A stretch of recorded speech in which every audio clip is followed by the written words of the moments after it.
எம்எல்ஏயாக வாக்கு கேட்டவர் ராஜினாமா செய்ய கேட்டாரா என கோபிச்செட்டிப்பாளையத்தில் பேசிய எடப்பாடி பழனிசாமி செங்கோட்டையனை மறைமுகமாக சாடினார்.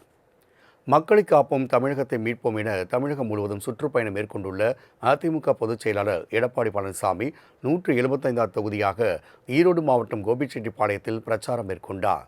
அப்போது எம்எல்ஏவாக மக்களிடம் வாக்கு கேட்டவர் ராஜினாமா செய்ய கேட்டாரா என சமீபத்தில் தாவேகாவில் இணைந்த செங்கோட்டையனை மறைமுகமாக சாடினார். இன்றைக்கு இந்த தொகுதியில் ஒருத்தர் எம்எல்ஏவா இருந்தார். நீங்க ஓட்டு போட்டு தேர்ந்தெடுக்கப்பட்டவர். ஆனா ஓட்டு வாங்குறதுக்கு உங்களை வந்து அணுகிறார். ஆனா ராஜினாமா பண்றதுக்கு கேட்டாரா? ஆனா அதை பத்தி கவலைப்படாதீங்க. அண்ணா திமுக ஆட்சி மலர்ந்தவுடனே கோபிச்செட்டிப்பாளையம் தொகுதி எடப்பாடி தொகுதிக்கு மேல வளரும்.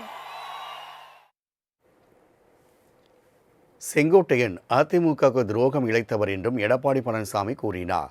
செங்கோட்டையனை நீக்கியது ஏன் என்பது குறித்தும் இபிஎஸ் விளக்கம் அளித்தார். செங்கோட்டையன் வாய்ப்பு கொடுத்த அவர் திருந்தவில்லை எனவும் செங்கோட்டையன் எங்கிருந்தாலும் வாழ்க எனவும் எடப்பாடி பழனிசாமி தெரிவித்தார். துண்டை மாற்றினால் எல்லாம் போய்விடுமா எனவும் இபிஎஸ் வினவினார்.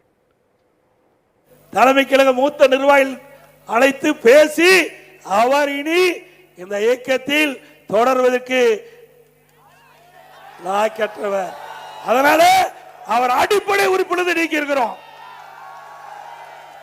ஏதோ எடுத்தோம் கவித்தோம் அல்ல.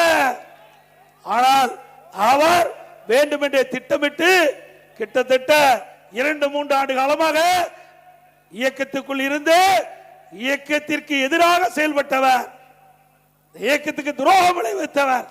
அதனாலதான் அவர் இன்றைக்கு அந்த அதிமுக நீக்கப்பட்டிருக்கின்றார்.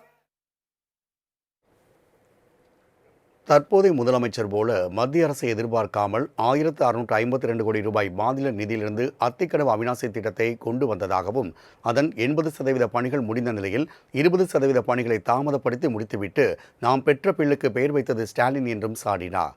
மேலும் தாம் முதலமைச்சராக இருந்தபோது செய்த பல்வேறு திட்டங்களை பட்டியலிட்டதோடு அவற்றை திமுக அரசு முடக்கி வைத்திருப்பதாக தெரிவித்தார். கோபிச்செட்டிப்பாளையத்திற்கு வந்த முதலமைச்சர் மு க ஸ்டாலின் என்ன திட்டம் கொண்டு வந்தார் என்றும் அவர் கேள்வி எழுப்பினார். மேலும் எந்த திட்டமும் கொண்டு வர முடியாத கையாளாகாத அரசு என்றும் அவர் விமர்சனம் செய்தார். இந்த திட்டத்தை நிறைவேற்றாமல் முடக்கி வைத்திருக்கின்ற அரசு திமுக அரசு.